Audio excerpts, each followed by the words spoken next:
મિત્રો, આજના વિશેષ વિડીયોમાં હું તમારા સૌનું હૃદયપૂર્વક સ્વાગત કરું છું। આજે આપણે એક એવા વિષય પર વાત કરવાના છીએ જે ખાસ કરીને વૃષભ રાશિના જાતકોના જીવનમાં ખુશીઓની લહેર લાવી શકે છે। શું તમે જાણો છો કે તમારી કુંડળીમાં એક એવો છુપાયેલો રાજયોગ હોઈ શકે છે જે તમને સામાન્યમાંથી ખાસ બનાવી શકે છે? જ્યોતિષ શાસ્ત્રમાં અનેક યોગો છે, પણ માલવ્ય રાજયોગ જેવી ભવ્યતા અને સુખ સાહ્યબી ભાગ્યે જ કોઈ બીજો યોગ આપી શકે છે। જો તમે વૃષભ રાશિના છો અને લાંબા સમયથી આર્થિક તંગી કે સંઘર્ષનો સામનો કરી રહ્યા છો, તો આ વિડિયો તમારા માટે આશાનું નવું કિરણ બનીને આવ્યો છે। આગળ વધતા પહેલા, જો તમે અમારી ચેનલ પર નવા છો અથવા હજુ સુધી સબસ્ક્રાઇબ નથી કર્યું, તો અત્યારે જ નીચે આપેલું સબસ્ક્રાઇબ બટન દબાવો અને બેલ આઇકન પર ક્લિક કરો, જેથી ભવિષ્યના આવા જ જ્યોતિષીય માર્ગદર્શન તમને મળતા રહે। આ વિડિયો જો તમને ગમે તો તેને લાઇક ચોક્કસ કરજો અને તમારા પરિવારજનો સાથે શેર કરજો। તમારી એક લાઇક અમને વધુ સારો વિષય લાવવા માટે ખૂબ જ પ્રોત્સાહિત કરે છે। ચાલો હવે વિગતવાર સમજીએ કે વૃષભ રાશિ માટે આ માલવ્ય રાજયોગ કેવી રીતે ભાગ્યશાળી સાબિત થાય છે। વૈદિક જ્યોતિષમાં માલવ્ય રાજયોગને પંચ મહાપુરુષ યોગોમાં સૌથી પ્રભાવશાળી અને શુભ માનવામાં આવે છે।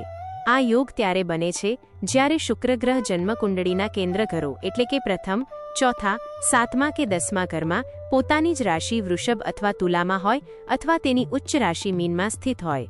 વૃષભ રાશિના જાતકો માટે તો શુક્ર પોતે જ રાશિનો સ્વામી છે, એટલે કે તમારા લગ્નનો સ્વામી જ્યારે કેન્દ્રમાં બળવાન થઈને બિરાજમાન થાય ત્યારે તે માલવ્ય યોગ દ્વારા તમારા વ્યક્તિત્વ અને ભાગ્યને ચમકાવી દે છે। વૃષભ રાશિના જાતકો માટે શુક્રનું શાસન હોવાથી તમે સ્વભાવે જ કલાપ્રેમી અને ભૌતિક સુખોના શોખીન હોવ છો। જ્યારે આ માલવ્ય રાજયોગ તમારી કુંડળીમાં સક્રિય થાય છે ત્યારે તમારા માટે આવકના નવા સ્ત્રોત આપોઆપ ખુલવા લાગે છે। તમે અત્યાર સુધી જે આર્થિક સમસ્યાઓથી ઝઝૂમી રહ્યા હતા તે હવે ધીમે ધીમે દૂર થતી જણાશે। આ યોગના પ્રભાવથી તમારી આર્થિક સ્થિતિ એટલી મજબૂત બની શકે છે કે તમે એક આલીશાન જીવનશૈલી જીવી શકો। જે લોકો ફેશન, ગ્લેમર, ઇન્ટિરિયર ડિઝાઇનિંગ અથવા કોઈપણ પ્રકારની કલા સાથે સંકળાયેલા છે તેમના માટે વૃષભ રાશિનો આ યોગ વરદાન સમાન છે।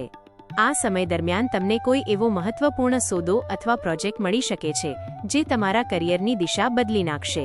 તમારી અંદર રહેલી સર્જનાત્મકતા ખીલી ઉઠશે અને દુનિયા તમારી પ્રતિભાની નોંધ લેશે। વ્યાપારમાં રોકાયેલા વૃષભ રાશિના જાતકો માટે આ સમયગાળો અણધાર્યા નફાનો રહેવાનો છે। નોકરિયાત વૃષભ રાશિના જાતકો માટે પણ આ યોગ ખૂબ જ સારા સમાચાર લઈને આવે છે।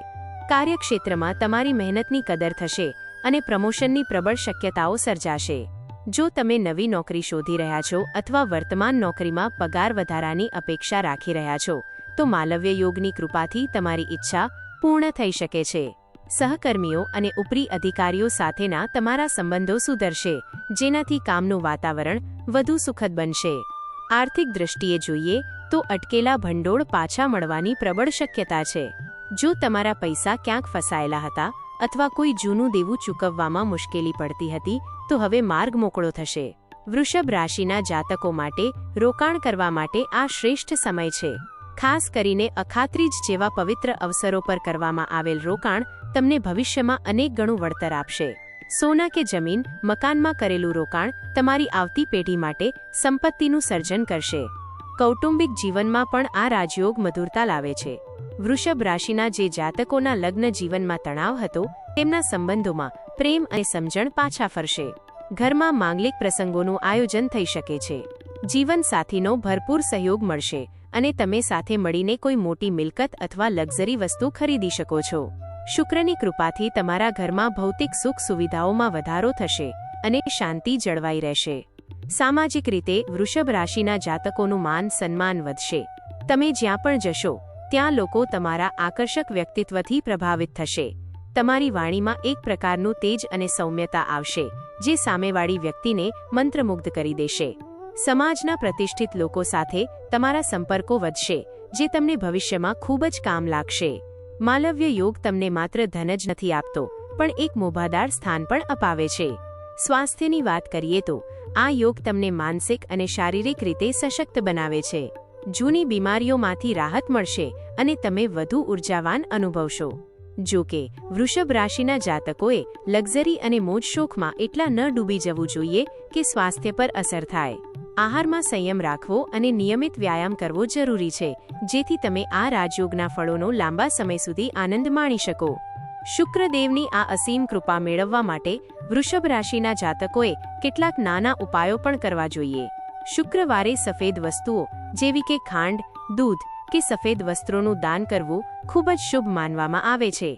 આ ઉપરાંત ઓમ શુમ શુક્રાય નમઃ મંત્રનો જાપ કરવાથી કુંડળીમાં શુક્ર વધુ બળવાન બને છે અને માલવ્ય રાજયોગની અસર ઝડપથી દેખાવા લાગે છે.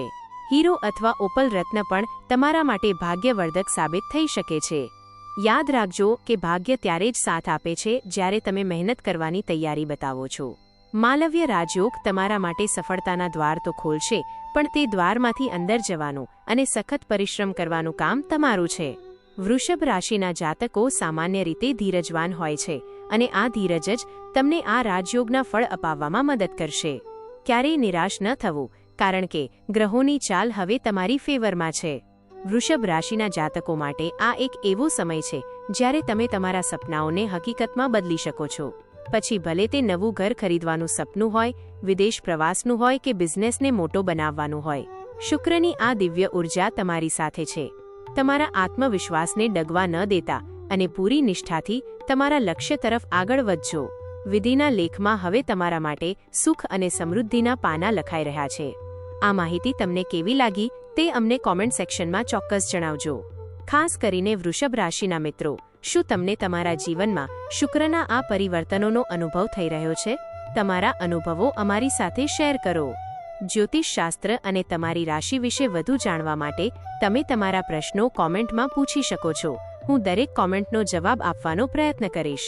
આ વિડીયોને અંત સુધી જોવા બદલ તમારા સૌનો ખૂબ ખૂબ આભાર. જો હજુ સુધી લાઇક અને સબસ્ક્રાઇબ નથી કર્યું તો પ્લીઝ કરી લેજો. તમારી રાશિ વિશેના આવા જ રસપ્રદ વિડીયો લઈને હું ફરીથી તમારી સમક્ષ હાજર થઈશ. ત્યાં સુધી માતા લક્ષ્મી અને શુક્રદેવની કૃપા તમારા પર બની રહે તેવી પ્રાર્થના. આવજો. જય શ્રી કૃષ્ણ.